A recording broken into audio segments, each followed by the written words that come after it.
Hello and welcome to post-match reaction to the Wallabies versus the Springboks. And boy, oh boy, this was not the game that I think a lot of us were expecting to see.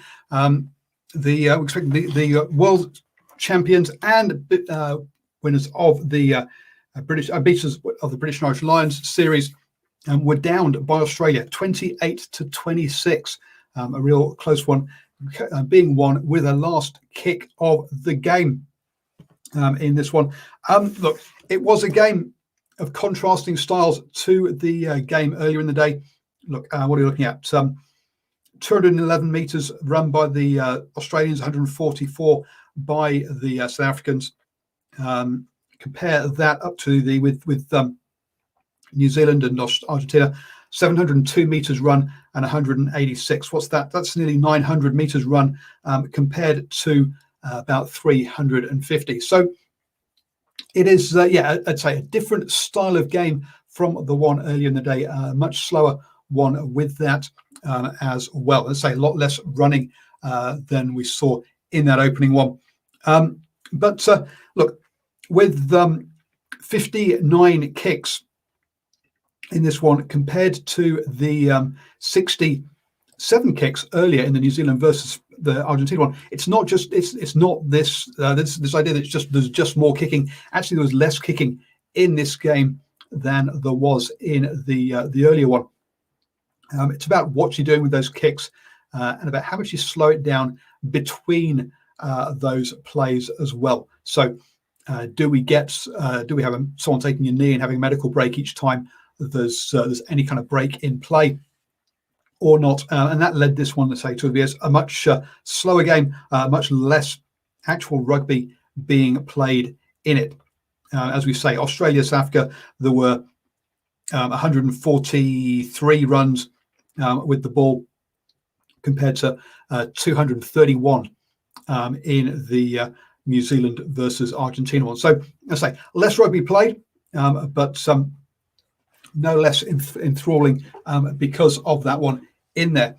As Richard says in the live chat, Richard, who is from our NRL show on a Wednesday at 8 p.m, the standoff show, as he says, Quade, ice in the veins. Quade Cooper coming back after a long let off, a long gap between the tests.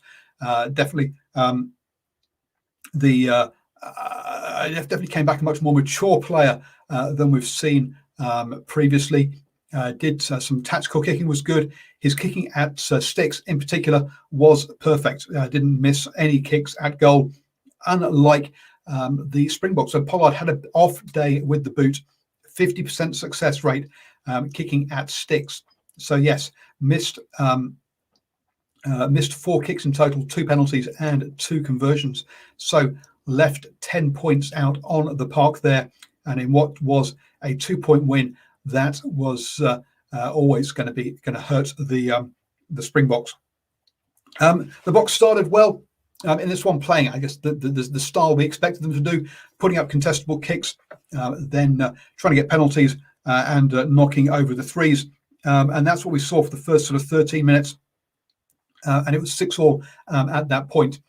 Siya Kolisi then took Banks past the horizontal in a tackle, and he came down on the ground first on his arms and onto, Luke Pearce said, onto his side. But in reality, if Banks hadn't used his arms, then he was going headfirst into the ground. But as with all these things, it's the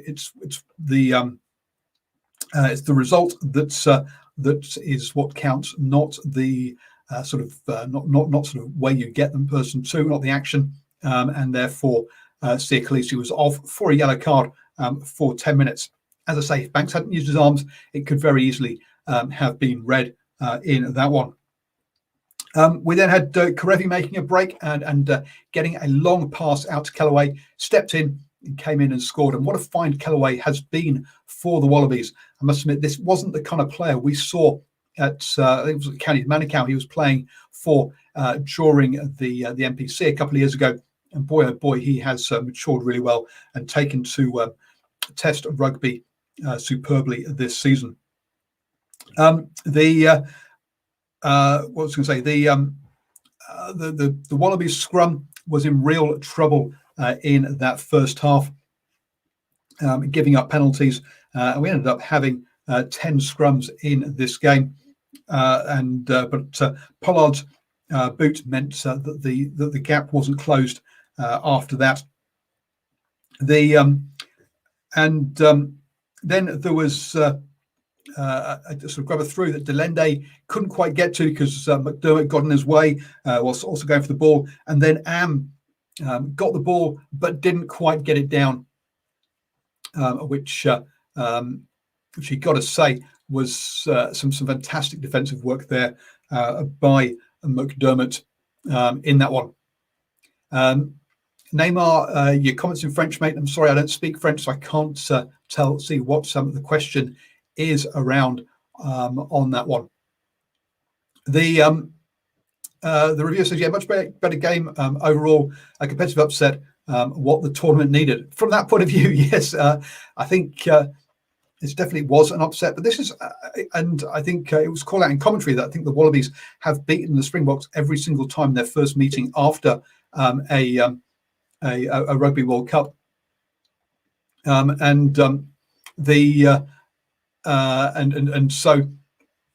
from that point of view, continuing that trend of things.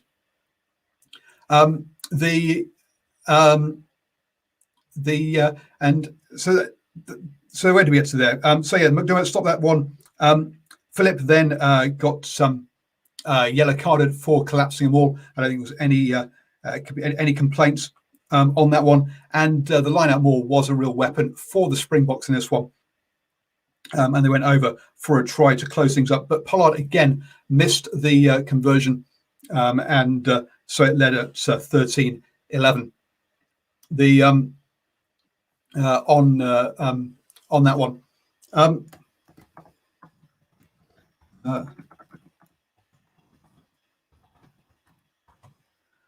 So on that one, there were various sort of comments around what the referee wasn't catching, but I think the referee had a decent game in this one,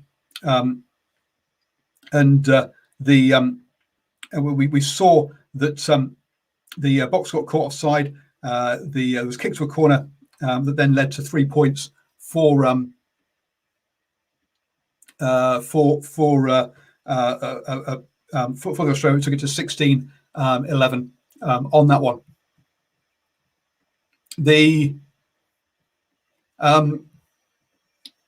At that point, the Wallabies went through some good phases, but they knocked the ball on. A scrum penalty just before half time saw them take a 19-11 lead, and it was like, wow, where did that come from? I mean, we've not seen the Wallabies scrum has been under pressure all the way through, and then for them to suddenly win that one at the end was a big surprise at that point. And you got to say, scrums at the end of both halves were big things in those. In the second half, and Rich points PF, Falau Faianga, Wallabies hook and diving, no arms, tackle at the feet and getting carded, nearly ruined all the good work. Absolutely. The fact that he took so long to get carded was amazing. There were several there, and you were thinking, geez, they're getting away with these chop tackles. These should not be allowed. They did get away with them for a while, but got caught up with one and eventually got yellow carded. So some dodgy tackling there. And it is dangerous if you're diving at people's knees without any arms, and that's why Falau Faianga saw that time off. Into the second half, and Pollard's kicking boots still weren't there, hitting the post, which was a relatively easy scrum penalty. And I thought having McDermott off at half time was going to be a real problem for this Wallabies side, because he has been so good for them this season.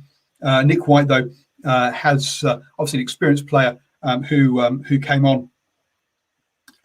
We then had another powerful line-up maul, and then it ended up going to a ruck where we saw Cooper not rolling away. At which point Pollard did manage to knock over 3, but it was starting to look like time was running out for the Springboks. Leroux's Leroux's yellow card for a knock on. Absolutely, that's a deliberate knock on. The way that it's called nowadays, whatever the commentators might have thought, whether it was hard done by or not. And obviously the three was slotted over from that one. Cooper's game was really good. I mean, his kicking at sticks is way improved on what it was the last time that we've seen him at this kind of level. His game management also was good, kicking the ball around, and the way that he was switching sides looked very similar to James O'Connor. So clearly following a game plan that is also set up to be run with James O'Connor or him there. So really good play from Quade Cooper in this one. And you've got to, in some ways, I guess, not putting him in against the All Blacks where he has got the history, and there might have been and putting him against this game, I can actually understand why he's been held back from those ones, to just relieve the pressure and not have that stress in those games. After Fainga'anuku went off, there was a line-up more try that got the box within one, but Cooper then knocks over a long-range penalty. And you're thinking, geez, yeah, this really, whilst the Boks are getting themselves back into this one, they're not quite doing it quick enough. And with 17 penalties from the Wallabies, you'd normally expect the Springboks to have made much more hay out of that. The Springboks gave up 11 penalties in this one. And with that kind of a penalty advantage, normally their kick, line out more, get another penalty, kick, line out more, tends to work. But it didn't today. They did get a line-out more try, which got them that 1 point lead on 71 minutes.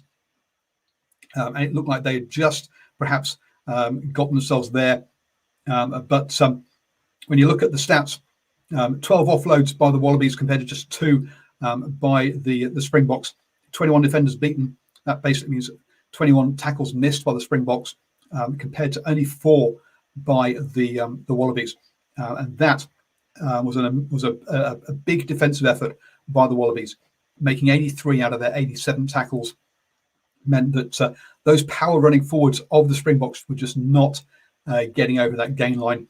There was one period in that second half when when there was that break by Hooper down the side, which he gave to Hodge. But before that, the previous 5-6 phases, the Springboks have been driving the Wallabies backwards, thinking that's the kind of game we're expecting today, where the Wallabies will be just running into a brick wall and just losing ground on attack. But that was really the only time when you actually really saw that this game. So some real good work there on the what do you call it? On the attacking style by the Wallabies coming into this one. I'm just trying to get my cursor up so I can give you this point here. That Brett says, yeah, the thing with the kicking game, it's very 50-50. Law of averages says eventually it's going to go wrong. I don't know if you add it up with the test with the defense drives and makes the attack lose ground, then it's going to work. But the South Africans couldn't get that working today for whatever reason. And then they just couldn't break down. They couldn't batter their way through this Australian defence. And there's a pack there that has been lightweight at times and has lost the physicality battle in other games. So they really did front up, and this was really a game they clearly had really targeted with this one.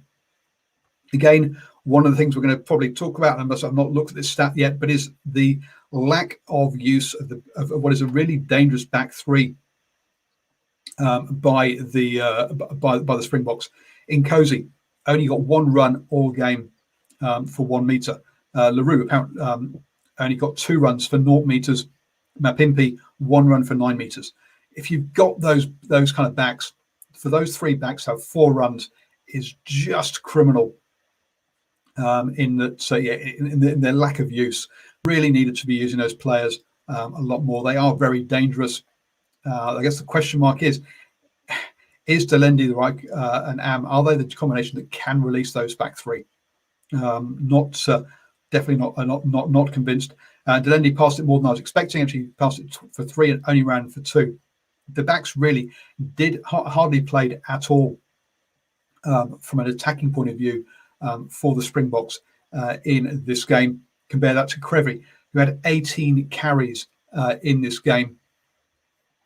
And as I say, that's more than the entire back line of the Springboks put together. So you've got to say, that back line needs to be used more. I say Nkosi, Mapimpi, LaRue, they're all very fast, very dangerous runners if you can get them into space. And they just all they did all day was basically catch kicks and chase kicks.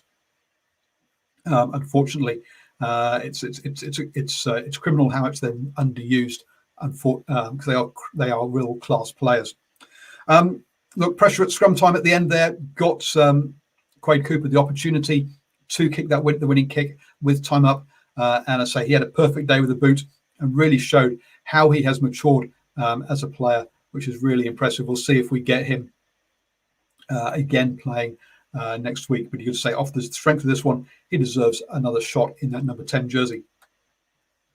Other players who had better games, obviously I talked about Karevi. Valentini got through a chunk of work and perhaps did a bit better than he has done in the previous one. Still early in his international career, but it's talked to be that kind of hard running carrier, so we need to see a bit more of that. We saw a little bit of it today, 10 carries for 31 meters, making him the second most meters carried for an Australian. And Dwayne Vermeulen with 45 plus Karevi with 53, the only two that ran more than him. So he got through a chunk of work in this one. Obviously, defensively, there were some big shifts put in by this one. And Connor Daly says, Box not stellar under the high ball. Driving ball is key, though, and also New Zealand to focus that as a priority. Look, the Box were really good under the high ball against British and Irish Lions. Clearly, something hasn't quite gone right tonight. Now, is that a one-off thing, or did or have the Wallabies spotted something? I'm not sure. Luke Diego, 13 tackles. Mostert, 13 tackles. Two big shifts from them defensively, as well as Kitsoff with 11. And whilst Delendi and Am didn't do much on attack, again 8 tackles and 4 tackles from those two in the midfield as well. So they did quite a bit in that kind of that kind of thing. Swinton, he put his body out there around 10 tackles, just 1 missed. Hooper, as always, 8 tackles, non-missed. Remember that, also a couple of key turnovers as well. So he got through a shift of work, those two leading the way defensively for Australia, which was a very good defensive effort with that one. So there you go, folks. That's how the game went. Whilst the Wallabies did give up a lot more penalties than the Springboks, no one actually gave up more than 2 penalties in there. So you've got to say that you've got shared around amongst the props and other forwards as well, gave up those penalties. And normally, as I say, you'd expect the South Africans to take advantage of that penalty advantage. A lot of people will talk about the fact, that the kicking in this game, but remember, there was more kicking in the Argentina versus All Blacks versus New Zealand game. If you look at the stats, people won't talk about it in the same kind of way.